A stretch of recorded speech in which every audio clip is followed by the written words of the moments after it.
Welcome to Business Coaching Secrets with Karl Bryan. If you want to attract new high-end coaching clients, fill live events, and build a wildly profitable coaching practice where business owners pay, stay, and refer, you've come to the right place. In this podcast, Karl provides his keys to the kingdom for finding and signing high-paying clients and building the coaching business of your dreams. Here we go.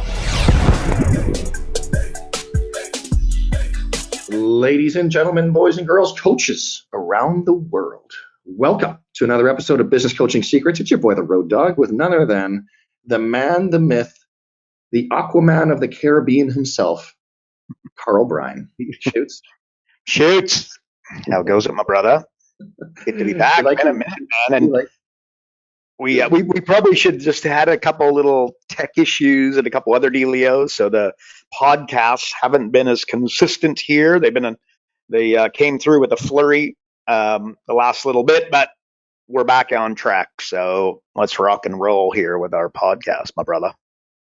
Love it. Love it. By the way, I saw the video that you sent me of this. What is this thing that you're all obsessed with now? What's it called? So surfing, electric surfboard, basically. Actually, that one is a e-foil. So there's a jet surf, which is electric surfboard. And then there's an e-foil, which is what you saw me on. And folks, actually, want to hear a good one, Road Dog, before we get into this? So what I hear, it is a bit of an obsession. And they're like, so I have what's called a flight board.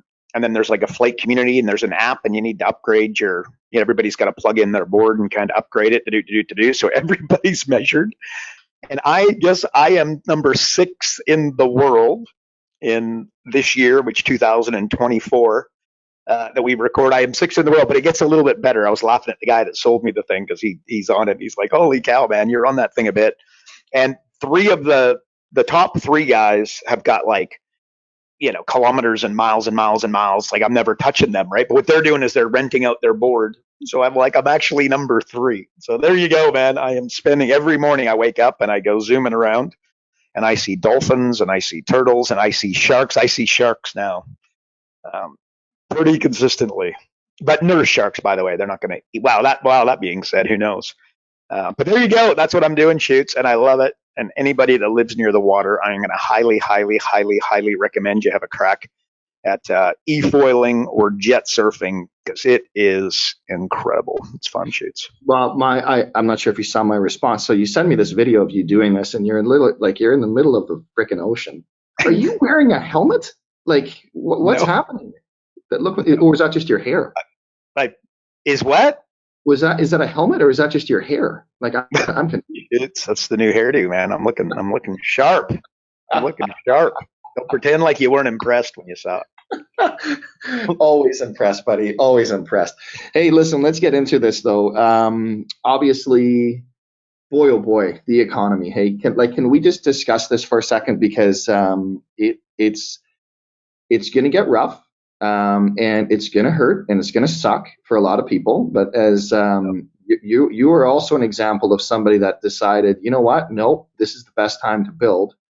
But I just wanted to get, just in general, maybe, can we start out with, what's your take on just the state of the economy? Can we just start there, and then maybe we can dive a little deeper into that? Nice. I'm not an expert, to be clear. Just a little caveat. Look, any expert's going to tell you that the economy is, I don't know, broken, but it makes no sense, right? I mean, and if you're wondering why, 25% of your wealth has been lit on fire, or maybe otherwise stated, taken by the establishment since 2020, right? And then, by the way, how trillions, no doubt it's not a secret, trillions of dollars printed in 2020 during COVID, and there's no goods and services created with it, none, right? So, and by the way, they use COVID the same way that they used, in 2000, right? What do we call that? I can't, the whatever, 2000 hit and the clocks were going to stop working. Panic. And the governments use that. The government used that to basically connect all of the countries with passport control, etc. Right? But more importantly, 25% decrease in your purchasing power, which I think you could define as a wealth tax used by the wealthy, or again, used by the establishment. I don't know. And by the way, I don't want to get all conspiracy, not the way, but this is fact, right? And if you were retired and you retired with X, this is pretty scary, in my opinion. And I'll let you decide if you want your grandparents, or you might be of, you know what I mean, the age where, retirement, that's a scary proposition, in my opinion. And as I've said, and advice I provide all of my friends, the solution to it, you got to retire with income, not net worth. You need to retire with income, both ideally, but income over stock price and real estate prices, right? So an example, if you owned 3 houses, right, and let's just arbitrarily call them worth 500 grand each, and let's assume they're completely paid off because you owned them for a while, you got $1.5 million there, right, to be able to play with in your retirement, which is how most people see it. And call that the stock market if you may. But let's go to the houses. If you rent them out for $2,500 each, how much is that? That's $7,500 of monthly income. For how long? The rest of your life. And by the way, it would, no doubt, your rent prices, you would adjust them with inflation, right? So rent prices, not surprisingly, everything's gone up in the last few years, including rent, right? So translation, the income is 10 times more exciting to me than the 1.5 million, right? So that's define retiring with income, not retiring with net worth. Like the guy who wants to sell his company. We've talked about that lots. Oh, I'm going to sell my company, for $2 million. What they don't realize is 2 million becomes 1 real fast by the time you pay tax, debt, the broker, et cetera, right? So that might not be such a great idea. What you want to do is bring in a manager, bring in a CEO, bring in somebody to run the company and continue to own it versus sell it, right? Look, here it is. Again, this is a quote I've used. I've said, I don't know if I learned it anywhere, if it's mine, but I believe that it's mine. Old money equals never sell. Old money equals never sell. Introduce me to a family with old money, and I'll introduce you to a great grandfather and a great grandmother that had the guts not to sell, right? So possibly what I just said, 25% decrease in spending power, you could possibly use that as a sales pitch toward, Bitcoin and other, which were wholly unaffected during that time, right? I actually wrote on my personal Facebook page, don't rely on the media to provide you the truth. Don't rely on the police to provide you protection from the bad guys. Don't rely on the banks to safe house your wealth. And then, by the way, don't rely on the government to do anything. For you personally, I do rely on them to, do roads and control roads, to do and infrastructure. But for you personally, rely on them for nothing, right? But by the way, before I go and get all crypto on you, on the flip side, and before you go store everything in, Bitcoin and, go down the decentralized rabbit hole, Solana, who has like a breakthrough blockchain technology that allows you to, quickly and seamlessly transact crypto. Let's put it that way. They saw an increase. These numbers aren't these. I'm close, but probably not. Well, I'm not spot on. But they saw an increase from something like 7 million tokens to over 400 million tokens in a few short years, like during that same period. Translation: it's the wild, wild west out there, and you need to use mental models and then surround yourself with experts, not salespeople flogging you the thing. But experts helping you to navigate these muddy waters, because the reality is it's exactly that. There's not a a linear A to B path for all of this, and each dependent upon your age, dependent upon your skill set. Like if you don't have any business skills whatsoever, my advice would be a little bit different, right? Obviously, we're speaking to entrepreneurs that are helping entrepreneurs, so this is where I'll stay. But again, you little red arrow, you are here. You need to establish that, right? Maybe shoots like something else to think about. They say when all the experts agree, so we're on the economy, right? When they say when all the experts agree, something's about to happen. And that's remember when COVID hit? I mean, and you can see, Road Dogg and I doing podcasts, and it's like, look, obviously it's coming, right? Like it's common sense. And everybody was saying the same thing. All of the experts were in agreement that, look, some very muddy waters ahead for the economy and just waiting for that big black wall. And the answer is that it never happened. And then if you're like, why? I kind of just explained why, right? Like the whole thing is broken. Solution, you got to, unfortunately, there's no cutting in line, no easy way for this. You got to educate yourself. You need to educate yourself. Should you go all on crypto? Look, show me. Like I've got a buddy who's actually created created a blockchain and done an ICO. If you don't know what an ICO, you do an IPO when you take a company public, raise money. He did an ICO. He's got his own coin. Actually built again like blockchain technology. Like very smart guy. Crypto. I was actually at his birthday party on Saturday. So anyway, so that's but again. So when I'm with him, guess what I do? I'd like to think that I know a little more about crypto and blockchain, et cetera. I mean, I was writing about it literally, I don't know, 10 years ago. I mean, you can Google it and see the article that I wrote, Bitcoin for business coaches and what I had to say. And effectively what I did is I went, look, Bitcoin is one thing, but you really need to look at the blockchain. That's the needle mover, right? When I speak to my buddy who is an expert in crypto, guess what I do? I ask questions and I shut the hell up. My goal isn't to show him how intelligent I am.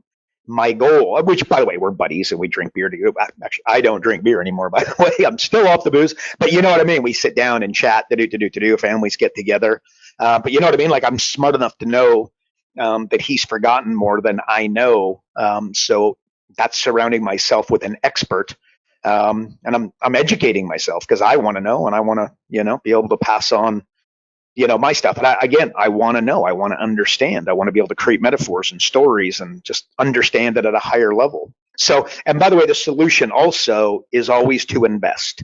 Because what are people doing right now? They're sitting on the sidelines, waiting, right? Like I bought a couple acres here on Caribbean Island. When I pulled the trigger on this, it was during, COVID central, and everybody was saying, don't, or all the logic was don't. And that led me to do. Because the best time to buy real estate is during a boom. Because, you buy it today and it goes up tomorrow and for the foreseeable future. But what you don't know is when it's going to end. And that includes Warren Buffett, Ray Dalio, and the smartest investors of all time. But guess how it's worked out? And the answer is swimmingly. But don't think that I wasn't gulping big time. But the solution is to always invest, right? If you don't understand what dollar cost averaging, I'm not going to explain it here, but this is Warren Buffett's big thing. And if you listen to an interview with him on investing with 100% certainty, almost, he will say that. And that just means that if you're going to invest in Bitcoin, start now, but just do a little this week, next week. And as it goes up and down, when it goes down, you're buying better. When it's up, you're buying poorly. So it'll even out. But the trick is to get started. The trick for your kids to get started, right? The number one determinant in investing, this is Warren Buffett, not me, is when you started. And by the way, that goes for business as well. You want to know if somebody's successful in business? Show me when they started, and that will give you an incredibly good roadmap on how they'll be doing. The problem, by the way, is that most people, they're in a business for 10 years and they have 1 year of experience 10 years in a row. And what they don't do is what I just said a minute ago is educate themselves, shut the hell up, listen to experts, but discern. Don't just, okay, so an expert says something, do you just take it at face value and go, okay, he's right, I'm wrong? Again, use, mental models would come into there and go, whoa, that's not necessarily the solution. But that being said, if you're surrounding yourself with good people, that should be, bottom line solution is to always invest the economy. I'd say that, Road Dog, because I know people are listening and they're the ones sitting on the sidelines. Maybe that's the greatest strategy of all time, and you're going to ride it out a little bit because things are going to pull back. Like that's a 1-0 freaking 1. The problem is I don't know when, you don't know when, Warren Buffett doesn't know when, and they'll tell you that, right? So invest. Maybe again, straight from my daily email, you want a PhD in finance, spend less than you make. There you go, right? Like I know a guy makes $1 million a year. He spends 1.5 and he's broke, right? And unfortunately, that's not new. But think of the up and coming hockey player who's 19 years old and signs a $5 million contract. How does the story end? Basketball players, football players, etc. Well, just watch the documentary and 80% of them are flat broke the day they retire. right? Why? I just gave you a PhD on why. Anyway, so the end goal is to make money. So the end goal is to double your money. Here's something we used to say a lot, right? A better roadmap times a million. And we've said it countless times as to you guys are entrepreneurs and you're going to invest in Bitcoin, invest in whatever. You're sitting on the sidelines. Why? Because you want to make money. That's the little red arrow. You are here, LA versus New York. Where you want to go is you want to establish some wealth for you and your family, right? Well, if you're an entrepreneur, hire a staff member for 50 grand and make sure that you make $100,000 directly and specifically from that individual in that role. Create a course that costs you 10 grand to build and make $20,000 off of it. Double your money. Hire a coach for 24 grand a year and make $48,000 in the back of what they do, tell you, and how they direct you, right? So money is a game of doubles. I think it's Patrick Bet-David that kind of made that famous, but I love that. You double a penny every day for 31 days. What do you got? Day 31, you got 10 million bucks. Day 30, you got 5. The problem, as I've always said, day 15, 16, 17 lasts forever, and it's not exciting at that point. All the magic comes at the end. And that's Warren Buffett. He doesn't buy a company that he doesn't want to own forever. Again, I am not an economist. Do not invest on the back of what I am talking about here. But again, go educate yourself. It's a hard one to answer, but the worst thing you can do, so I mentioned experts to do. The worst thing you can do is listen to others with no discernment. Because the question is, I just want to know who you're listening to. If you're listening to somebody who's trying to sell you something, not good. So that's shoots the economy. It's my best way of saying I don't have a bloody clue, nor does anybody else. That's what I'd say. Shoots, what do you think? You agree, disagree, comment? Yeah, I agree. It's funny because it's like you're talking about also just listening to the right people. And I obviously, we use sports as a very standard example of why you need a coach, right? Like when you got pro athletes like Kobe as an example, like Kobe always had a coach. Yep. And, so I guess with that as an example, what parallels are there, in your opinion, between sport and coaching and like consulting? I love it. I think, again, let's just assume that, the guy that loves to watch football on Sunday, I think one of the smartest things you can do is just look at business coaching, look at business as a high level, sophisticated, difficult game. I think it's Charlie Munger, the late, great Charlie Munger, just passed away at the age of 99. Recently, he said that business is complicated, and you think it's not, you're stupid. And again, that's not quite what the quote is, but it's like that, right? Like to think that business is not a complicated animal, you're nuts, right? But it's a great analogy, right? Part of the reason why it works is things that you know, and things you don't know. Or what is it? Things you know, things you don't know, and things you don't know, right? The things that you don't know will get you in trouble, right? What don't you see? But your client, I don't need to meet them to know that they know Mahomes, they know Brady, they know Jordan, they know LeBron, they know Serena, right? So they can connect the fact that they had a coach.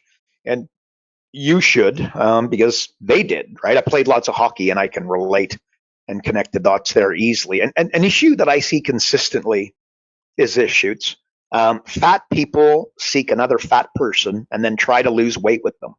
It's a horrible idea, right? A broke person, think of what I talked about earlier.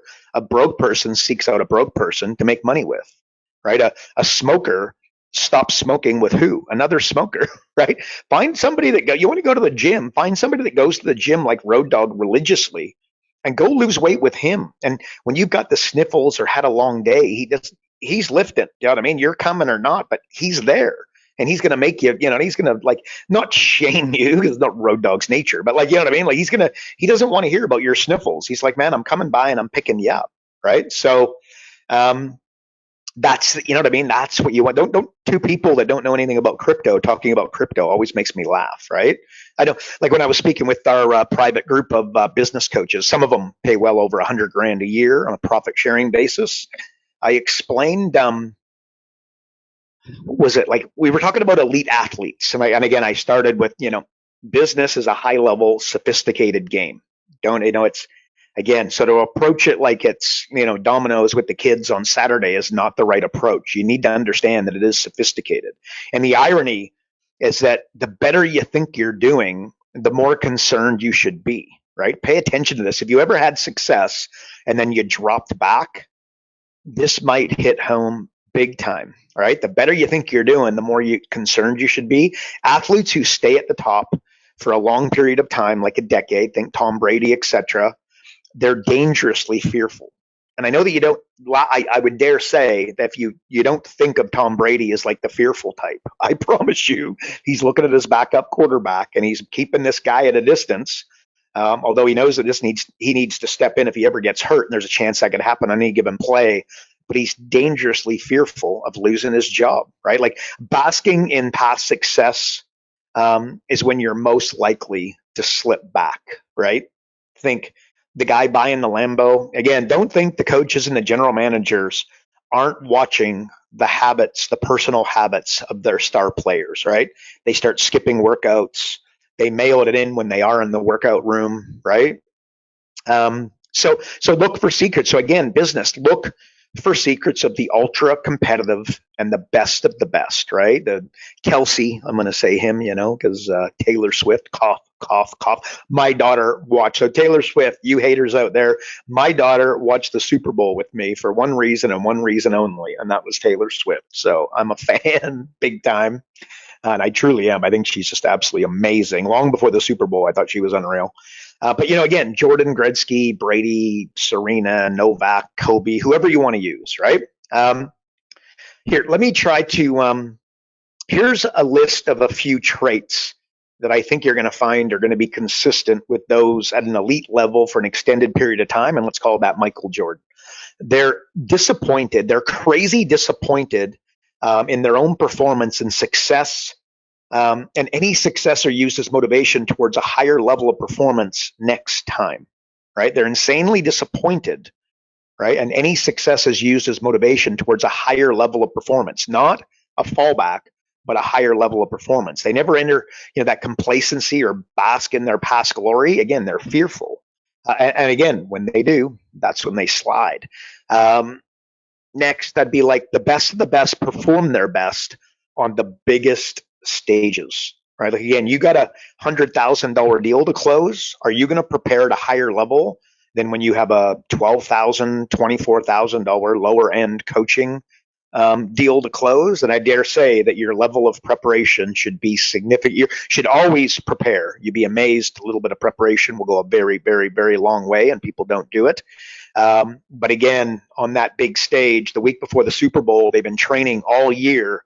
And I can tell you that, the Tom Brady's of the world won 7 rings for a reason. And that's because he was training at his highest then, right? Like they peak at the right moment versus try to maintain a consistent level of performance. You ever watch tennis and wondered why it's always 6-4, 6-4, 6-4?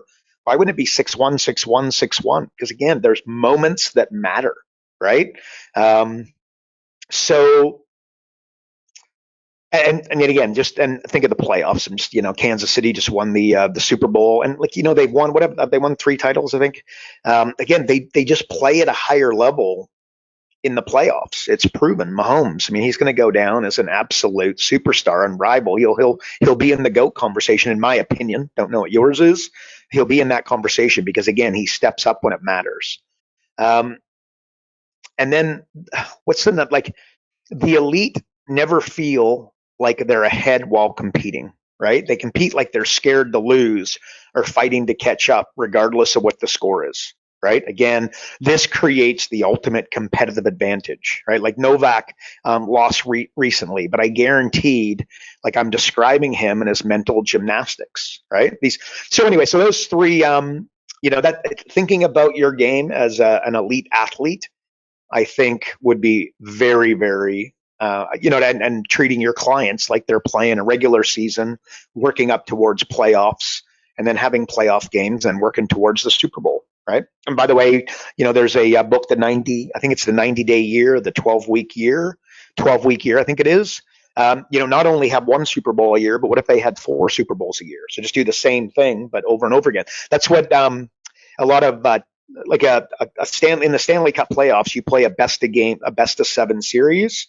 So a lot of the coaches do is they take the calendar and they turn their season into a series of 7-game series. And in order to win a 7-game series, how many games do you got to win? And that's 4. So every 7 games, you got to make sure that you win 4. And then you're at it again. In the playoffs, guess what? They play significantly better because they've been playing these 7-game series all year. So bottom line, the elite never bask in success. They're ultra paranoid. In fact, I think Charlie Munger either has a book or a famous quote that says only the paranoid survive. And I think it might be a book, but he's well documented for talking about that. But become paranoid. There's, basking in glory. You're about to slip back. So Shoots, I really like it. Like I said, I hope that, I think that's a great metaphor to use for business coaching and for your clients. That's what I'd say, Shoots. What do you think? I've got a bit, it's funny. We had a question come in. This is, kind of completely unrelated. So I'm going to completely change gears here for you. But we had somebody go in and they said, hey, I'm a business coach and I'm thinking of moving from New York to Arizona. And they said, is that a positive or a negative from a business standpoint? I thought that was kind of an interesting, like just sort of where they're at mentally. But what are your thoughts on that? Yeah, I'm going to call it. Like I said, I think that on the surface, without thinking this through and doing a little bit of mental gymnastics, I think that you go, oh, it's a negative, right? I don't have a network.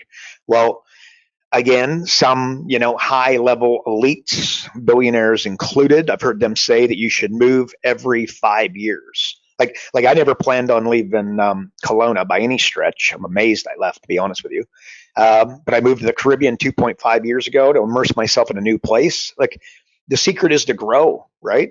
Get comfortable with being uncomfortable. That's what it takes to immerse yourself in like new places, new friends, new hobbies, like learning surfing, which we were talking about today, and, scooting over some sharks, which can be a little bit intimidating to a Canadian boy just quietly. But again, I now scoot over the top of sharks and it's like, oh, well, another shark, and just keep going, right? Translation, it's been a growth exercise on steroids, and again, wouldn't change it for anything. Or like maybe another example, like when you go to college in the same city as you live and stay in your parents' basement, and then you go to a different city, it's a completely different experience. And I'll let you guess, in my opinion, what experience is significantly better. I just described it. You go to a new city and you've got, not only do you got to grow, grow as you're, doing your course and working towards your degree, but again, new people, new places, new everything. I think that there's, like, I remember I moved to Australia when I was 20 years old. Again, my gosh, think back to that. It's like a MBA on steroids. So again, back to people love what's new. So if you're good at what you do, and let's assume you're running local live events, the fact that you're new is going to work in your favor if it's done properly, right? It makes the hype a little bit easier. Like when you go to see a comedian and they headline the show, it's never like, they're never, in Arizona and then say the comedian's from Arizona, right? Like he's from Vegas, he's from Scottsdale, he flew in from Australia, he's from Canada, etc. So, new can just be a little bit hypey. People love what's new.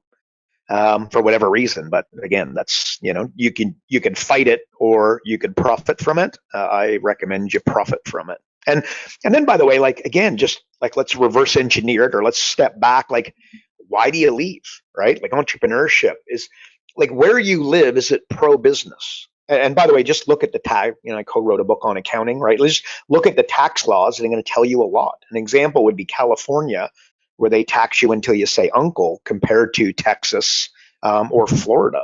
And by the way, don't discern it. Like, don't just take what I'm saying at face value. You go do your homework and then you tell me, right? But I can tell you that California is crazy, the cost of living, and it's expensive as heck. Like, could you move to a smaller, move to Wyoming, move to Idaho, move to Utah? Maybe that's a better family situation for you. Maybe it's too far away. Your little red arrow, you are here. You might have a mother or a father in ill health, and then that's going to be really, really challenging for you, because that's not the season for you to be moving away. Maybe it's the perfect season for you to be moving away, right? Move to a Caribbean island like I did. Why not? Some of the other things, like if I'm choosing a place, what about like transportation, right? Like if you do a lot of travel, international airport is going to be critical. Um, Another thing I would do is assess like traffic, right? Like downtown New York, a good idea? Don't think so. Commuting to the office for an hour, 2 hours both way just doesn't sound like a good time. Getting out of the airport and getting to the airport, an absolute drama. I don't know. If you're doing a lot of traveling, adding commute time, that's something that I'd be thinking about. And I'd be, again, the government, is it pro business, right? California, New York, not so much. Remember during COVID, just look during COVID, do a little bit of homework, right? It's all out there for you. Some states protected their business owners, right? Like I remember Disneyland was closed and Disney World was open, right? Well, I don't know if you tell me which one's pro business, and it would be Florida, right? Disney World. And taxes. Remember, the number one expense in your life, my life, Road Dog's life, everybody we know's life, is taxes. What are the, Texas, Washington, Nevada, Tennessee, Florida, what have you. Have a look at the taxes, because that should, remember, what's the goal? Like the goal is not to become rich. The goal is not to be wealthy. The goal is to be free, or at least I would assume so, right? So yeah, I don't know, and maybe lifestyle, serious stuff like you got weather, politics, safety, crime and safety. When I moved, one of the big things, like, is it safe? I'm not moving my family somewhere where I could feel like, it's not safe. Culture, again, like where I am, it's English speaking. It's basically part of England, right? Travel, like if you live on the East Coast, you got access to New York and Europe. And if you're on the West Coast, you're a lot more isolated, and Hawaii's a 5-hour flight. I don't know. Maybe these, traveling matter to you. You've always wanted to go to Europe consistently. You got family in England. This might be something you might want to think about. What about, you love skiing, like mountains, like ocean? I love the ocean. I love the beach. I walk the beach like almost every single day. I also go surfing, jump off, I'm walking along the beach. So mountains, ocean, lake, you love boating, you love skiing, you love golf, restaurants. Is it like cosmopolitan? Is it a cosmopolitan kind of place? Where I used to live, Melbourne, Australia, for many, many years. One of the best, if you want to go out to a local cafe or you want to have a few drinks with the boys, my God, you can't get a better city than Melbourne, Australia. It's like home run. What about sports teams? Like I love hockey. There was a time in my life we were thinking about moving to Florida. Well, the first thing I did was I did my homework on both hockey rinks for me to play and then professional teams. And then we found that, Sarasota was a place that we looked at, pretty close to Tampa Bay. And there's an ice rink not too far away, right? These were the types of things that I was looking at. Didn't do it, but that's what I was thinking about. And the economy growing or declining, right? Like we talked about maybe the economy taking a punch in the mouth, right? Well, remember in 2008, when, in the USA was crushed. But you know what? Texas was, if you do the homework, Texas, in comparison, Texas was like left alone, right? So if I'm a business coach in 2008, I'm generating leads in Texas, right? And by the way, Florida, on that note, is actively trying. You notice everybody's moving to Florida. It's not by a lot of entrepreneurs moving there. They're very actively, building their business community and attracting a lot of tech companies. So, like a little Silicon Valley kind of environment. And by the way, all these things could change. So I would recommend that it's not the strong that survive; it's the most adaptable. So those are some things I would think about. But again, I wouldn't just be, what am I saying? Like blindly moving because, for whatever reason, it looked good on vacation, what tends to happen or does happen. Maybe not the best game plan. Look at these types of things, like ending up in LA and then finding out that it's brutal for business, or, super duper competitive, or taxes are through the bloody roof. Real estate prices, we didn't say that. Like, again, getting a home for your family. I don't know. I'd be looking at that. But and again, you want to get to the front. Like, you want to achieve status so that you can get to the front of the line, right? Like Taylor Swift, we mentioned the Super Bowl. Like, she was never going to be sitting in the stands with everybody else. She was always going to be in a box, right? It's just status. If I went to the Chamber of Commerce and I was in a new city, like everybody's trying to, like, I'd go to the chamber and spend $2,000 to $5,000 and get preferential treatment. That's what I'd be doing. I wouldn't be going down to the chamber and going, look, I don't want to spend $800 on a membership.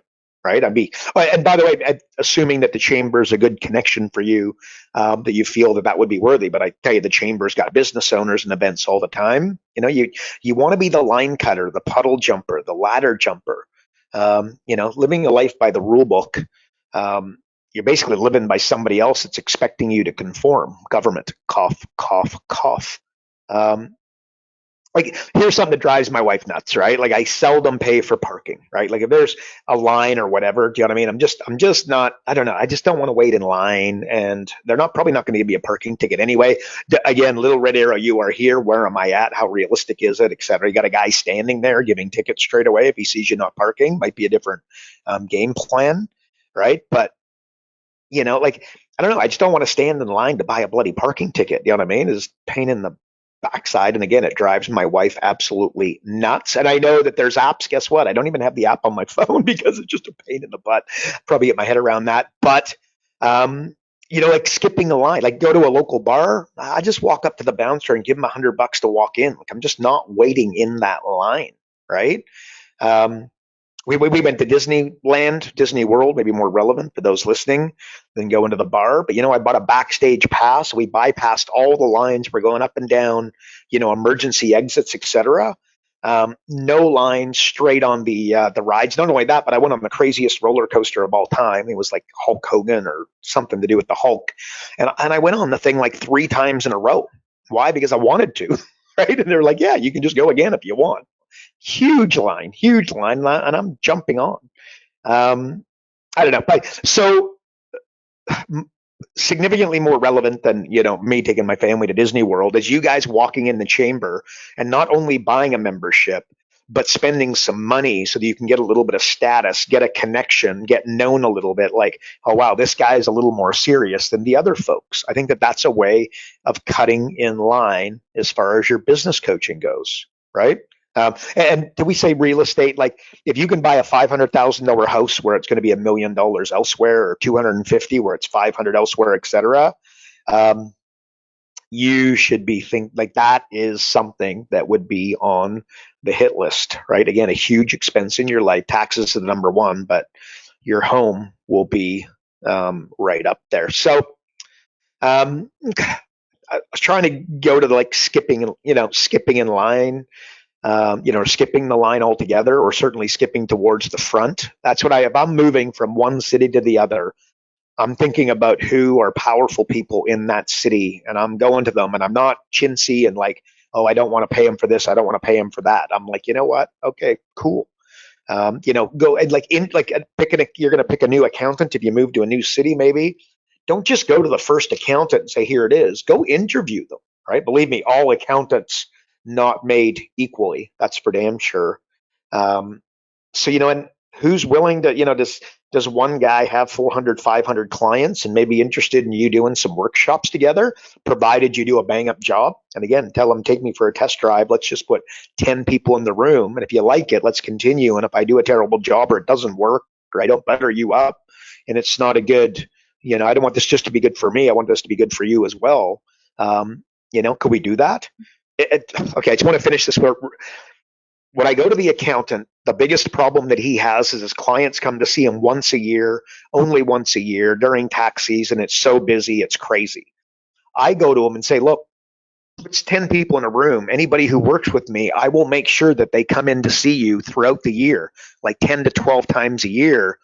And they are going to have financial statements. Like, again, not tax returns. A tax return is not a financial statement. I'm talking about a balance sheet, a P&L, a cash flow statement, like a proper, think of a scoreboard. And, you talk about sport. Think of a scoreboard. When you go to a football game and you understand football, you don't need to see the score. You could just look at the stats, time of possession, turnovers, and yards gained. And you'd have a really, really good idea as to who would be winning. 100%? No, but you'd have a really, really good idea. Same with hockey, right? Like, I don't need to see the score. I just look at the stats and shots on goal, et cetera. Give me a really good understanding as to who who's good. So, who's winning. So there you go, Shoots. Possibly a framework to consider adopting, but absolutely moving on multiple, I'm trying to bring across like moving on multiple fronts. Yes, it could be good for business, but so good for you personally. It could be incredible. So no lines, Shoots. Let's end it with no lines, man. Here you go. Okay, I got kind of an awesome question here for you now, and I'm kind of nervous about it, but I really want to get this in on this podcast because I love it. How do you help a coaching client find what their, I feel like Bono from U2 here, still haven't found what I'm looking for. But like their purpose, their passion, like how do you, it doesn't have to even be a client, like just in general, like how do you help people identify their purpose or their passion?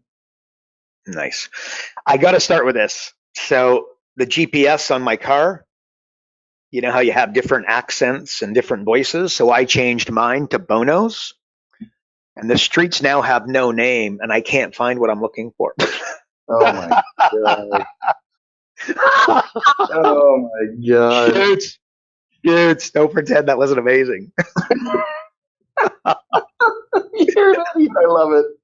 Okay. Sorry, I forgot the question. What is it? Can you read? I'm sorry. You got me off track. What did you? What was it? Purpose? What are we doing? Helping people find their meaningful, I guess, purpose or passion, like, is really what it comes down to, right? Yeah. Okay. We just had some people tune out, Shoots. So Look, okay, meaningful purpose, not an easy task for you, me, or anybody. It takes some work, and we're going to call that quiet work. But remember that the guy who doesn't like to go to the gym will get the most out of the gym. The guy who can't meditate will get the most out of meditation. So if that, as I say, it's going to take some quiet work, and you know what I mean, your pulse goes up a little bit. Maybe that's exactly what you need to be doing, and it's exactly what your client needs to be doing. You got to find that single big goal that has them single-mindedly, totally dialed in, right? Look, there's one quality you got to possess to win. Let's go back to the sporting metaphor, right? It's a burning desire to achieve it, right? Like, again, what separates Jordan, Gretzky, Serena, and the greats, the GOATs? Hunger, one word, hunger. Again, a burning desire. They got more money than they could ever spend in their lifetime, and 5 a.m., they're out there hitting tennis balls. Why? Burning desire to achieve it. And quite frankly, we said it earlier, a little bit paranoid, right? But look, the bigger the goal, the easier the decisions. Okay, I might want to write that down. I think that's needle moving. The bigger the goal, the easier decisions. The bigger the goal, scientifically proved. Like we talked about this in the opening, the pre-show. Bigger goal, scientifically proven for better outcomes, right? Realistic goals don't work. What have they told you for years? Smart goals. I used to talk about it. On the podcast, we probably talked about it. What's a SMART goal? Specific, measurable, attainable, realistic with time constraints. You know what? Scientifically proven that realistic goals don't work. It's not that they don't work. They don't work as well as the bigger goal, the bigger, create, what's impossible. Okay, work towards that. What do they say? You shoot for the moon, you come up short, you're going to end up doing pretty well, right? So scientifically proven, which is important. Look, when we want to deliver overnight guarantee that becomes really obvious that you need to buy your own air points, right? If you want to help finding others or finding yours, you got to be clear and specific. You need to be able to define it really, really tightly. Must be something that you're passionate about. Like fall in love with your product, fall in love with your client. Again, you don't want to do what you're passionate about. You want to do what you're good at, right? And again, and if you do, I used to own a hockey rink. And I got to tell you that I got very, very, there was a point where I just didn't want to put my damn skates on. Right. I took my love and turned it into a labor of love. Right. Not a good game plan. So so they're passionate about coaching. You know what? Magically, they're not passionate about coaching once they got 12 clients and lots of demands and, it's pushing their, you know what I mean? It's providing a lot of work. What you got to do is you got to fall in love with the marketing, fall in love with the events, fall in love with the offers, fall in love with getting on the phone, fall in love with solving problems, fall in love with systematizing the solving of those problems, fall in love with the SOPs, fall in love with the procedures, fall in love with the policies, etc. Fall in love with helping your client find their purpose and their passion. And by the way, a hack for this, and I remember doing this over a beer with you, Road Dog, years ago. It's like, I'm not sure what that is, that bigger picture for me. Let's go to reason why. Okay. If you want to find your reason why, go to your 3 biggest challenges of your life. And I can tell you with consistency that that's where it lives. You don't become a business coach by accident, right? Like, it's something that comes to you. It's the same way the landscaper started, the chiropractor started, the dentist started. There was something really, really meaningful. Go back to that. And the reason why the chiropractor started because his dad's had a horrible back for years. And he would come home, and when his back was hurting, he was in a horrible mood. And when he went to the chiropractor and his back was good, he was in a significantly better mood, didn't drink, etc. Right? Didn't fight with his mom, didn't kick the dog. Right? So, and then all of a sudden he becomes a chiropractor. He doesn't connect those dots, right? Steve Jobs says you can't connect the dots going forward. You can only connect the dots going backwards. I think that can go a long way in helping them find their purpose, their passion. And that's right there is a hack for getting to the why that a lot of people struggle with. And remember, if your client is really, really struggling with their why, they've got the most by bringing it to the surface, the same way that you do, by the way. If that's just something you can't find, you haven't found, you just don't quite get it, doesn't connect for you personally, that work will be more needle moving than the person that's already there. But trying to improve it. Again, the person that doesn't go to the gym gets the most from the gym. The person that can't meditate gets the most from meditation. Yeah, Shoots. I don't know that there's that the bigger the goal, scientifically proven for better outcomes. Again, my opinion is that is a little bit needle. But in the pre-show, what happened? We were asked again. A lot of business owners I'm speaking to are a little bit off track in 2024 already. How do we get them back on track? Well, the answer, little red arrow, you are here. Probably not surprising. First of all, what is the goal? Why are they off track? How off track are they? Remember, the plane's flying from New York to LA. It's constantly off track, and the pilot's job is to push it back, push it back, push it back, push it back, push it back. By knowing exactly where they're going, it makes it easy. If it was like, the plane was up in the air and it had multiple different destinations that it could hit, that'd be a very clunky process, right? You got to really, really define that little red arrow, you are here, clearly define where you want to go. And all of a sudden, things start to come to the surface. The purpose comes out, the passion comes out, the dots start to connect. So that's my answer, Shoots. Not an easy task, but that burning desire, don't want to finish this without the burning desire to achieve it. Without that, we got a little bit of a challenge. I was talking to a mentor of mine very recently. Awesome guy, by the way, going through some health challenges, but awesome guy. And we were talking about something, and he said, I really have a challenge with one of the things we were talking about without going into it, semi-irrelevant. But he just said, a really successful entrepreneur that's made it and has established wealth is normally an entrepreneur I don't want to bank on. Why? Because that burning desire is not quite there. Because the speed bump, the landslide, the accident, it's just too easy to turn around and go back home, or not really, really push through to get to that destination, as in change the destination to a little bit closer. That burning desire is critical. But if you nail it with your client, like really work out that purpose, passion, the burning desire comes.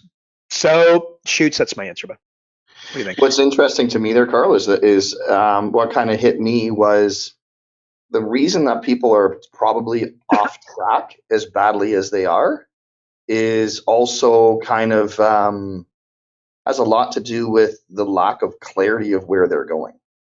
Yes, and yes. I totally agree. So, and Yeah, lack of understanding where they are also, I want to just add, because I think that Oh, those for sure. understanding those 2 points, man, it just makes everything almost elementary, but it's hard, quiet Does it work. not? Would you not agree though that if you don't know where you're going, it doesn't even really matter where you are? Yeah. If you don't know where you're going, any road will get you there. Right, Absolutely. right. Hey, just on that real quick, I just a quick, I guess follow up. Anyways, we're rusty. Holy smokes!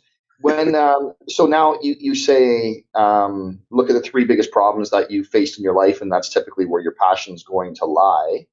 Now, when it comes to then taking that one step further and saying, okay, well, this is the problem that I care to solve.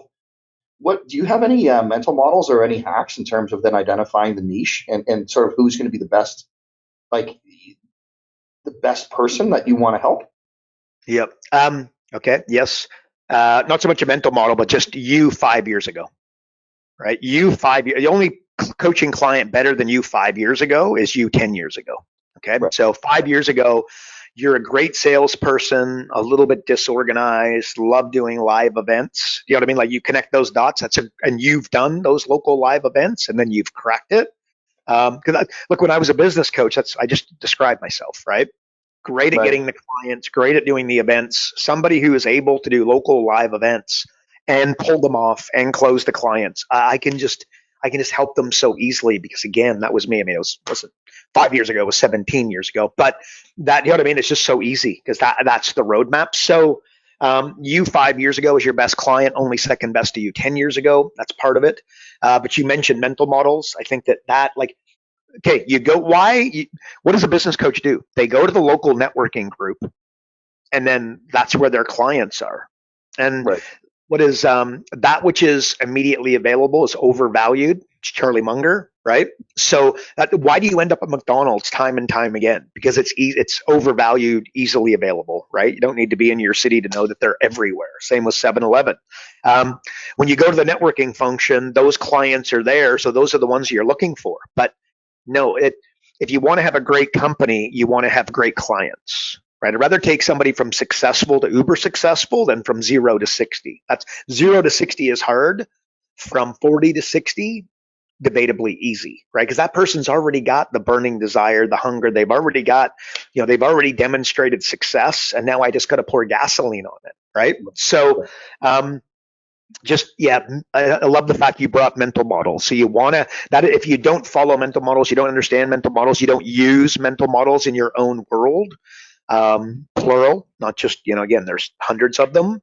And this is Charlie Munger 101, who would be the OG of mental models. I really think that you should be, taking time to learn a little bit about mental models every single day over the next 12 months, and then putting together your own lattice of mental models that you run things through before you decide, form an opinion, etc. So that I just want to answer your question. Just you 5 years ago is the best client. Like that's stare in the mirror 5 years ago, and that's you.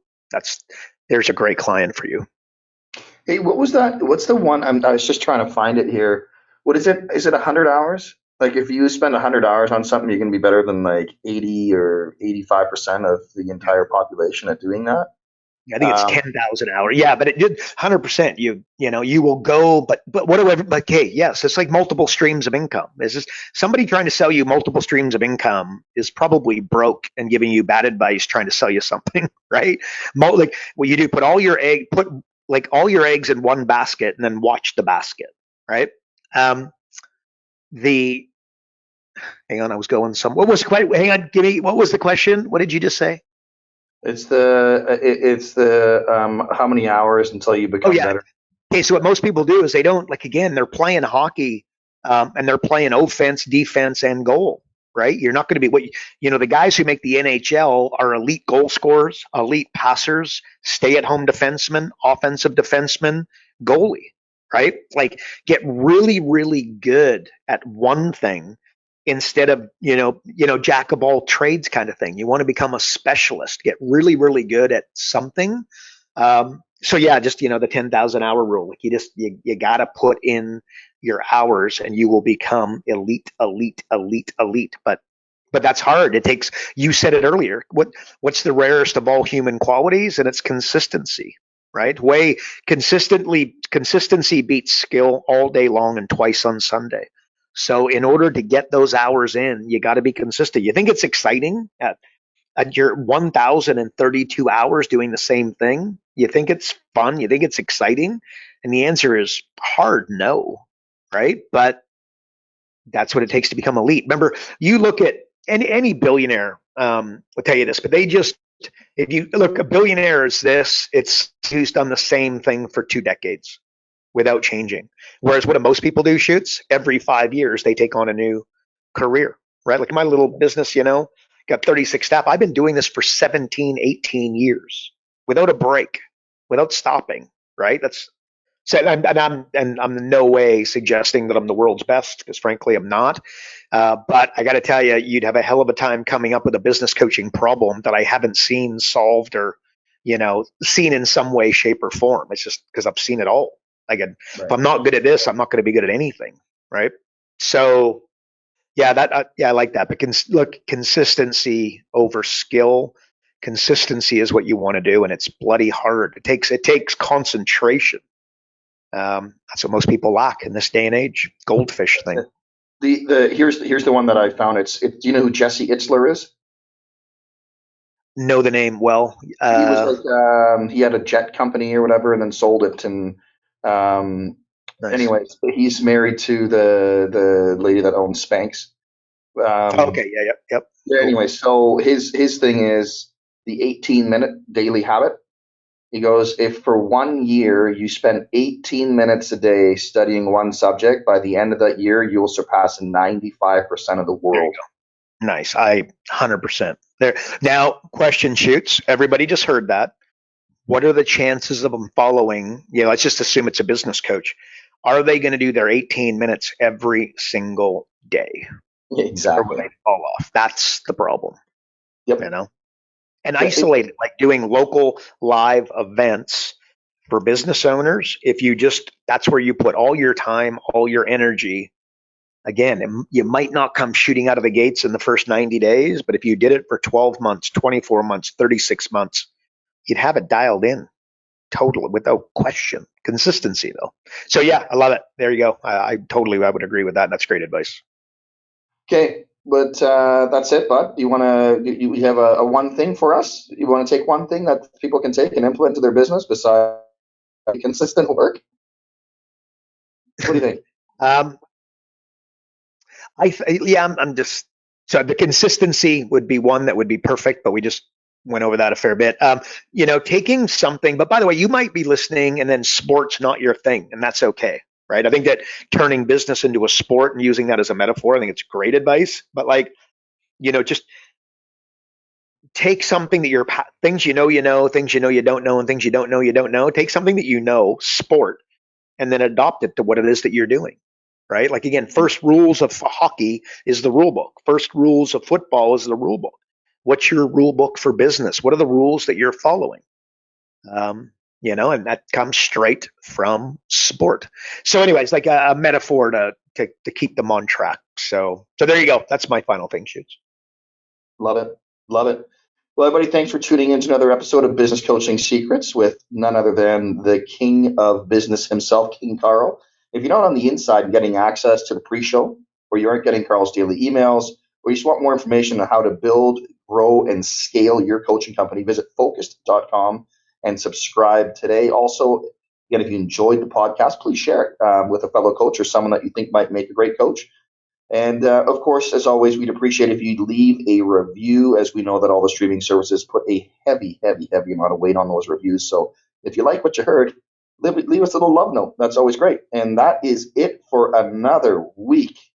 Remember, folks, progress equals happiness. We'll see you in the next episode.